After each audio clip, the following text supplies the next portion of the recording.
Ibu-ibu rahimahullah, tema yang sekarang kita ambil apa Bu? Moderasi beragama. Ya, moderasi beragama.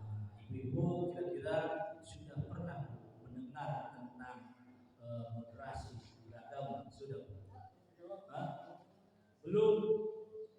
Ya, jadi ini adalah moderasi beragama ini ya Bu ya, itu harus disampaikan kepada masyarakat ya ini melalui Kementerian Agama ya Bu ya, supaya jamaah atau ibu-ibu melaksanakan ibadah atau melaksanakan ajaran agamanya itu tidak berlebih-lebihan atau tidak ekstrim atau tidak menggunakan kekerasan ya Bu ya. Jadi intinya moderasi beragama itu adalah yang Bu ya di sini cara pandang ya, cara pandang atau sikap seseorang tersebut dalam melaksanakan apa Bu? Melaksanakan ibadahnya agar tidak ekstrim atau tidak keras ya, tidak berlebihan, yaitu namanya moderasi beragama. Jadi kalau misalkan seseorang tersebut dalam melaksanakan ibadahnya terlalu ekstrim maksudnya keras ya, beda sedikit itu mengkafirkan, beda sedikit mengkafirkan, ada kira-kira di kita ayat Bu. Nah, beda sedikit menyalah-nyalahkan ya, itu berarti orang tersebut tidak paham tentang moderasi beragama. Contoh hal yang paling kita sederhana, misalkan ibu ketika pelaksanaan sholat subuh ya, ada yang kunut, ada yang tidak pakai kunut. Nah, kira-kira ibu misalkan ibu tetangga ibu pakainya kunut, ayah nu itu pakai kunut, kumaha anggapan ibu? Nah, jadi udah sampai menyalahkan, wah itu mah untuk pakai kunut itunya kafir. Nah, jadi ayah gitu. Jadi jangan sampai dalam beragama terlalu keras. Jadi seolah-olah apa ya? Seolah-olah kita panggunderna gitu Bu. Ya itu jadi ajaran tersebut, makanya pemerintah itu melalui Kementerian Agama itu yang dia laksanakan itu moderasi beragama. Jangan sampai beda sedikit langsung menyalah-nyalahkan. Itu yang contoh yang sederhana. Ya contoh lagi ketika sholat tarawih misalkan.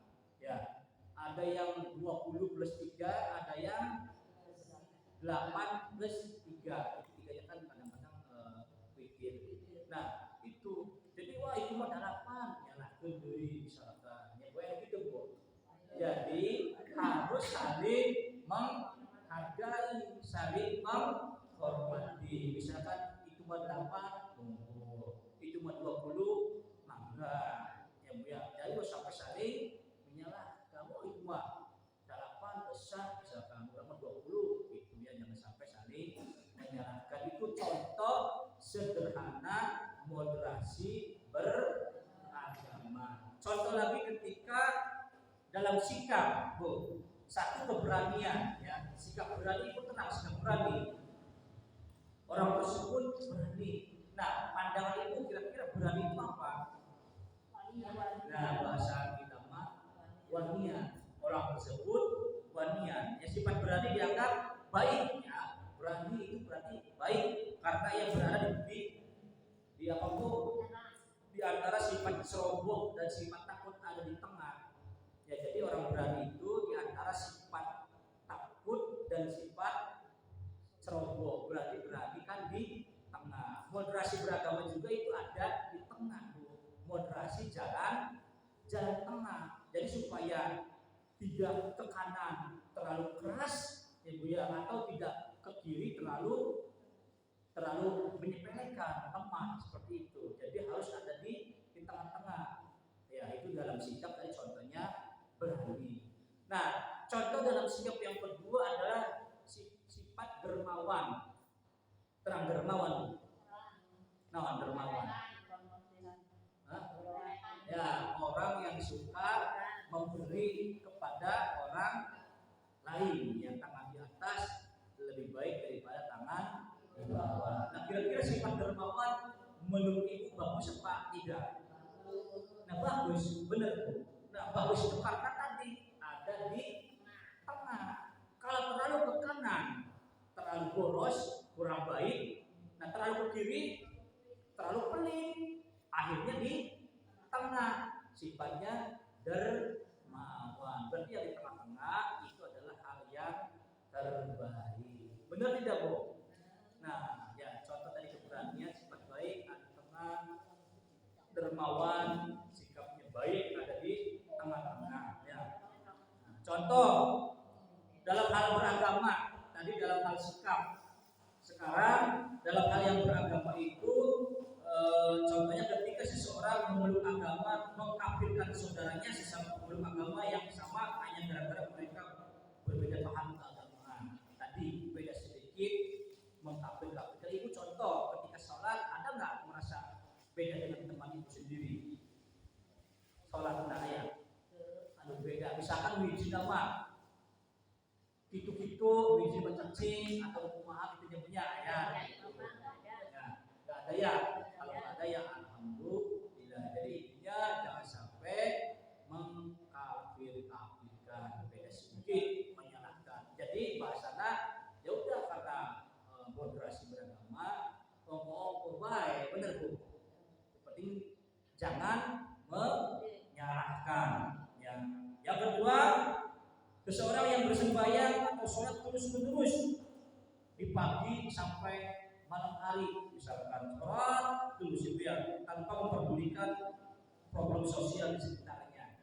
Jadi saking solehnya dari pagi sampai malam sholat terus, itu kan beragama berlebihan. Misalkan contoh suami ibu saking solehnya itu sholat terus dari mulai sholat subuh terus sholat ya maksudnya tetap jadi di rumah terus nggak kerja enggak gimana Bu?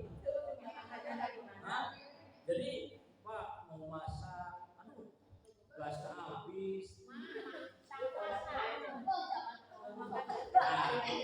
Itu kan karena apa? Beragamanya berlebihan, jadi harus seimbang. Waktunya ibadah, waktunya ikhtiar, kerja ya kerja. Jangan sampai ibadah terus dari pagi sampai malam tanpa menghiraukan misalnya istrinya masak atau enggak, anaknya minta jajan gimana ya Bu ya, itu jadi harus seimbang. Ya itu katanya soleh cuma terlalu berlebihan, makanya di sini perlunya. Nah, makanya pemahaman agamanya berlebihan, paham Bu? Makanya ini perlu menghadirkan moderasi beragama supaya dalam pemahaman agamanya tidak berlebihan, tidak ekstrim, paham Bu? Yang ibu contoh saking solehnya sama, ibu-ibu juga sholat terus, ya tanpa masak buat suaminya, misalkan tanpa ngurus anak, tanpa itu kan beragama berlebihan. Jadi saking solehnya tapi tidak menghiraukan yang lain, jadi harus seimbang, paham Bu? Nah ini perlunya moderasi beragama. Nah yang ketiga, ketika seseorang sengaja merendahkan agama orang yang lain, ya gemar menghina figur atau simbolis, ya, jadi sering merendahkan simbol-simbol agama orang lain. Nah yang perlu diketahui bahwa di Indonesia agamanya kan bukan hanya Islam, bener Bu? Ibu contoh sampai saya mahasiswa, kita orang Cina lain jualan. Nah kita Cina Kristen tak Islam tuh. Nah itu jadi ada agama lain selain Islam, makanya harus saling menghormati. Jangan tadi mengejek simbol-simbol agama orang lain. Contoh misalkan Islam pakai kalung salib misalkan, ibu menjelekkan orang tahu neta, kalung tahu neta. Jadi seolah-olah menjelek-jelek nggak boleh, ya tidak memperbolehkan menjelek-jelekan simbol-simbol keagamaan agama dari paham. Gimana Bu? Enggak, maksudnya orang Kristen pakai Jadi jangan menjelek-jelekan agama Islam. Islam misalkan pakai identiknya pakai peci, sarung, jangan sampai menjelek-jelekan agama lain. Jadi intinya agama ini pandangan beda agama. Ya, satu agama pun harus saling menghormati, apalagi beda agama komo. Itu kerukunan antar umat beragama. Makanya kita selaku sama-sama agama Islam, yang dia harus sama-sama saling menghargai, beda sedikit terus sampai nyala-nyalakan apa ya. Jadi jangan sampai saling menyalahkan. Yang keempat, ketika seseorang menyantap makanan atau meneguh minuman yang jelas-jelas haram menurut ajaran agamanya hanya karena atas toleransi kepada umat agama lain. Jadi ibu rela makan makanan yang haram atas dasar misalkan tenggang rasa atau toleransi. Ini agama sikap yang berlebihan, nggak boleh ya Bu ya. Bu. Jadi contoh, ibu punya sahabat atau tetangga non muslim, ya itu di depannya dihidangkan daging babi misalkan, terus mangga dicicipi ya, karena atas dasar misalkan tenggang rasa toleransi ibu mau mencicipinya. Kira-kira sifat seperti boleh apa tidak Bu? Nah tidak boleh ya, dalam hal akidah itu tidak boleh, hanya menghormati saja ya Bu ya, dengan gimana caranya supaya nggak dimakan juga ibu, cara misalkan masih kenyang atau gimana ya Bu ya, seperti itu. Intinya jangan sampai atas dasar toleransi atau tenggang rasa rela memakan daging babi misalkan hanya karena tadi atas dasar toleransi. Itu berlebihan, sama sifat yang berlebihan. Paham tidak Bu? Paham ya? Ya jangan sampai berlebihan ya. Terus yang kelima, merusak rumah ibadah kalau tidak setuju karena praktik agamanya. Merusak rumah ibadah. Contoh musola atau misalkan gereja yang itu dirusak. Ya nggak boleh. Ya misalkan sebelah sana mau ada pendirian masjid atau pendirian gereja atau pendirian apa, ya udah tidak apa-apa.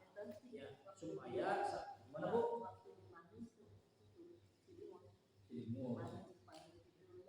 Ya, masjid yang dirusak di sebelah mana Bu? Di Kuningan, ya.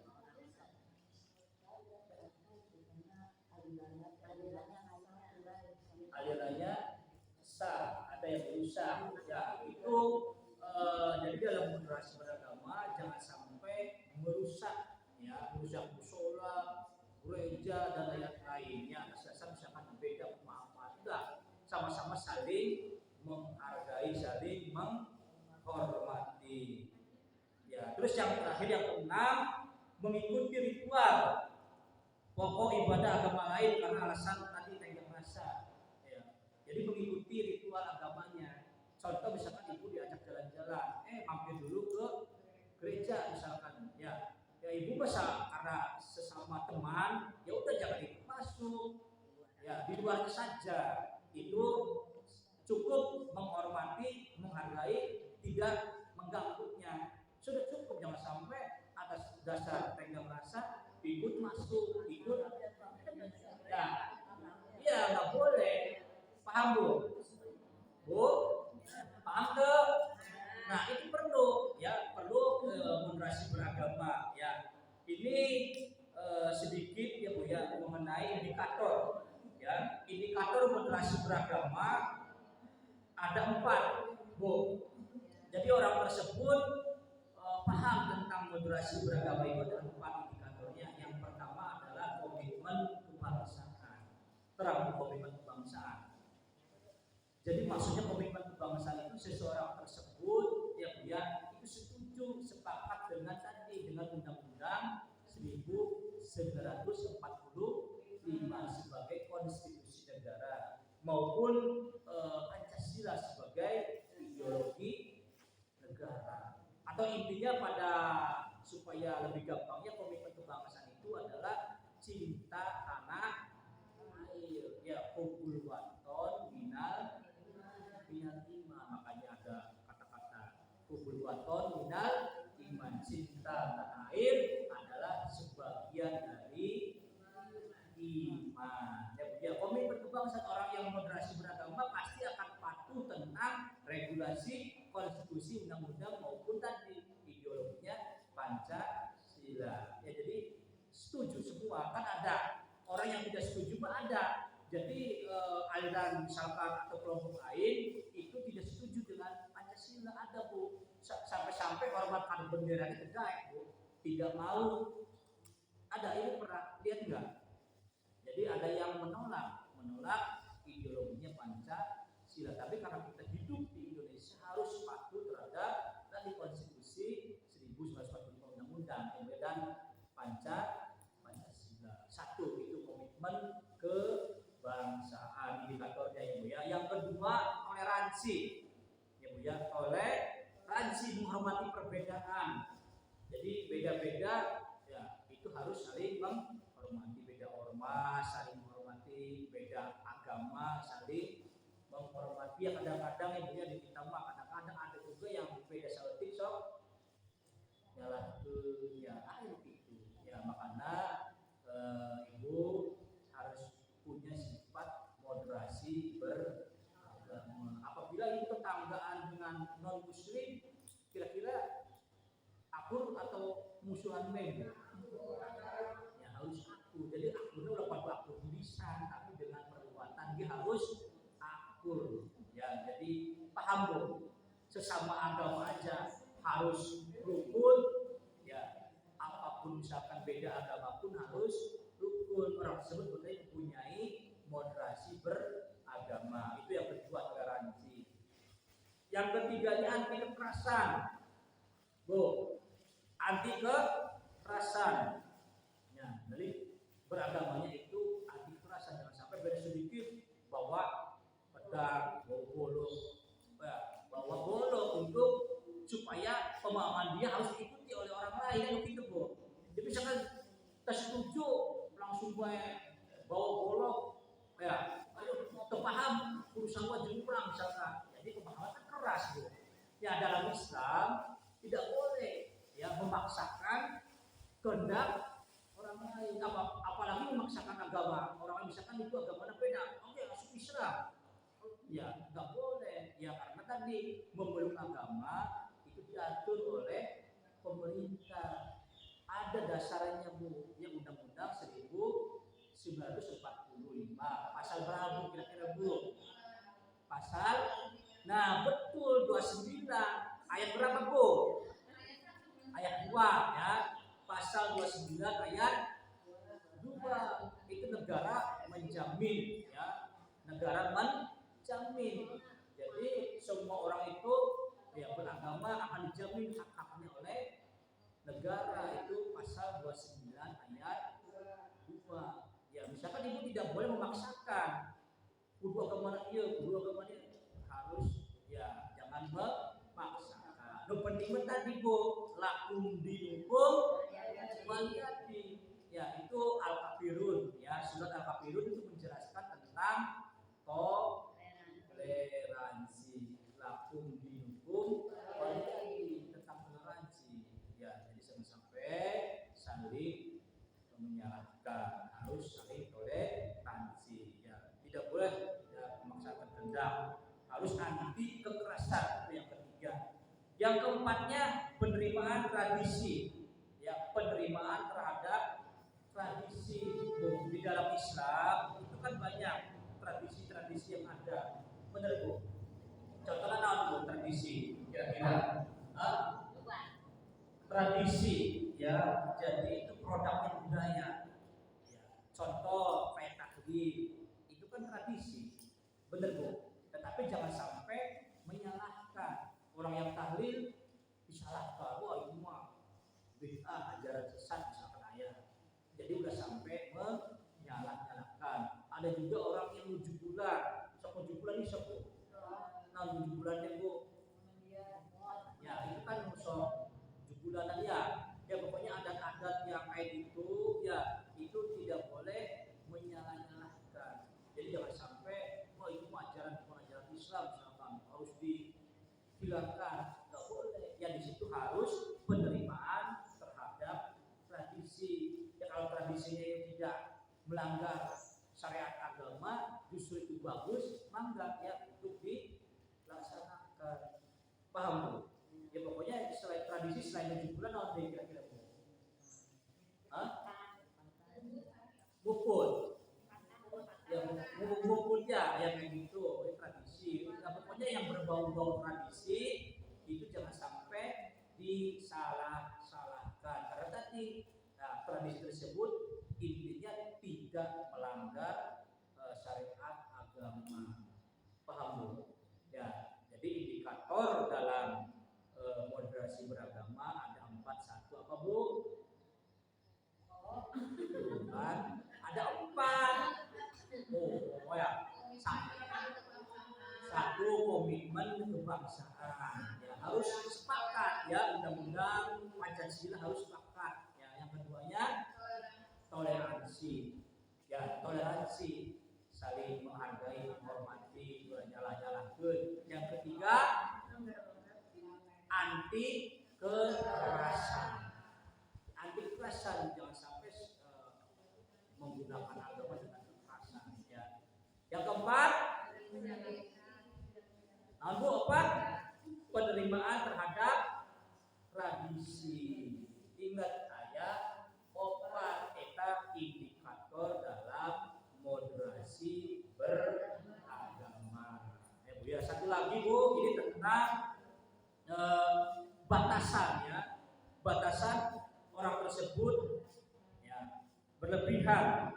Satu, melanggar batasan kemanusiaan ya, melanggar batasan kemanusiaan. Contoh dengan dalil jihad atau seseorang meledakkan bom di tengah pasar lalu mengakibatkan ratusan orang tak bersalah tewas seketika. Ini jelas tindakan ekstrim, melanggar batasan kemanusiaan. Jadi sok bom, kita ajaran keras Bu, ayo sok bom. Jangan waktu dulu berita ya ada Polres di bom, ada sekeluarga bom bunuh diri. Nah itu begitu tempo. Namanya ajaran yang ekstrim, yang udah sampai tadi ibu terpengaruh misalkan belajar di YouTube, belajar di media, ya oh ternyata jihad itu ngebom misalkan, nggak boleh. Ya, jadi ada yang mendoktrin, ada yang misalkan mengasih ini ya Bu ya itu harus hukum aja gitu. Itu ya itu ajaran ekstrim. Itu jadi batasannya melanggar kemanusiaan berarti jangan diikuti. Paham Bu? Itu berarti itu tidak moderasi beragama. Yang kedua di sini melanggar batasan kesepakatan bersama tadi, melanggar undang-undang, melanggar tidak setuju dengan Pancasila sama ini berarti melanggar batasan kesepakatan. Dan yang ketiga melanggar batasan ketertiban umum. Ya, melanggar batasan ketertiban umum jika seseorang memaksakan diri ibadah atau sholat di tengah jalan. Contoh dalam pemahamannya sholat itu harus tepat waktu. Pas ibu naik mobil atau naik motor kalau ini adzan mendengarkan adzan Allahu Akbar lu adzan langsung dia pikir langsung mempersajadah sholat misalkan. Ya kan misalkan dia punya wudu sudah punya wudu misalkan ya itu kan melanggar ketertiban umum, melanggar lalu lintas misalkan. Jadi mulainya kan kadang-kadang ganggu. Memang meskipun memang bagus, cuma tadi Bu melanggar batasan ketertiban umum. Ya, biar ya. Yang cari mandi dulu, cari ya di sisi pun nggak apa-apa. Ya, cuma kan orangnya itu apa ya? Kira-kira tadi berlebihan. Mau ketika mendengar suara adzan ya mungkin mencari masjid atau musola atau misalkan sampai rumah baru melaksanakan ibadah sholatnya. Paham Bu? Yang penting tidak, namun Bu tidak melanggar batasan ketertiban umum. Apalagi tadi dengan misalkan pemahaman agamanya keras sampai bom misalkan sampai. Paham? Itulah tentang temanya moderasi beragama. Intinya yang paling sederhana itu orang tersebut moderasi dalam menjalankan agamanya, pandangannya itu tidak ekstrim, tidak keras, tidak menyalahgunakan. Cukup barangkali ibu, dia ngapal benar, susah, intinya seperti itu ya, mengamalkan agama. Jadi intinya ibu kan agamanya Islam. Nah itu kan Islam itu harus menjalankan perintahnya ya dengan melaksanakan ibadah sesuai dengan agamanya itu. Jangan sampai saling menyalahkan atau menyalahkan agama orang lain, tidak boleh ya, saling menghargai. Itulah moderasi beragama. Mudah-mudahan ibu-ibu bisa memahaminya. Ya, maka barangkali ibu-ibu ada yang ditanyakan seputar mengenai moderasi beragama, maka terus paham saja ya. Benar. Ya, alhamdulillah. Ya, Bu ya. Ya, alhamdulillah ibu terus paham tentang moderasi beragama.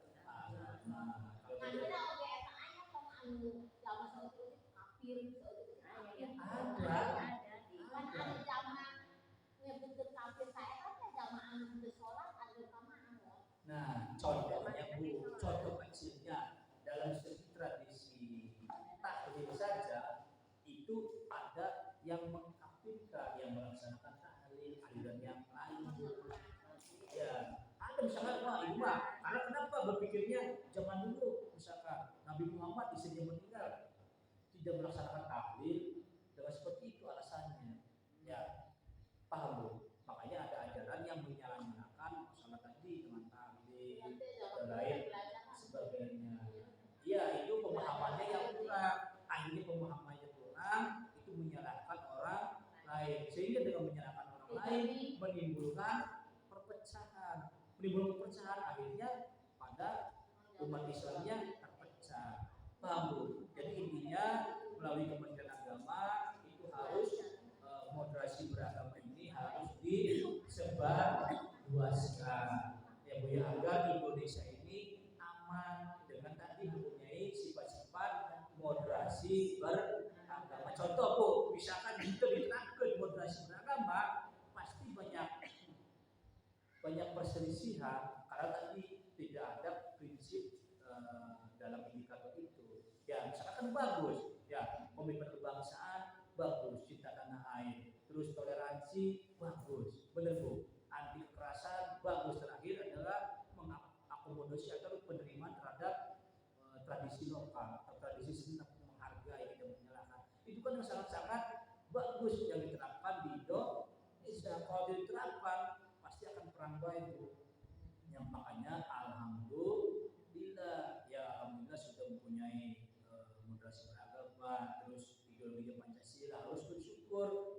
Ya, benar Bu. Di negara lain mah ya beda paham, perang, banyak yang meninggal, daerah seperti itu Bu. Tapi kita alhamdulillah aman ya Bu ya. Maka tidak ada yang cukup Bu. Kalau cukup kita tutup dengan doa selamat. Mudah-mudahan kita selamat dunia dan akhirat. Amin ya Allah. Maka tutup dengan doa yang ya. Oh Rasulullah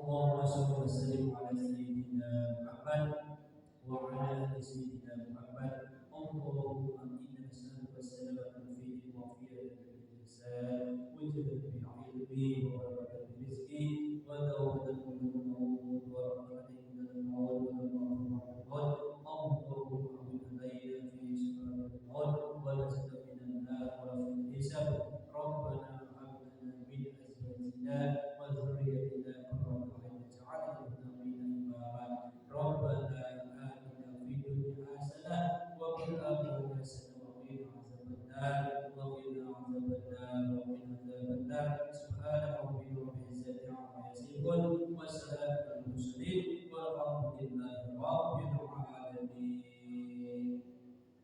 Bismillahirrahmanirrahim. A'udzu billahi minasy syaithanir rajim. Bismillahirrahmanirrahim. Alhamdulillahi rabbil alamin. Arrahmanir rahim. Maliki yaumiddin. Iyyaka na'budu wa iyyaka nasta'in. Ihdinas siratal mustaqim. Shiratal ladzina an'amta 'alaihim ghairil maghdubi 'alaihim waladdallin.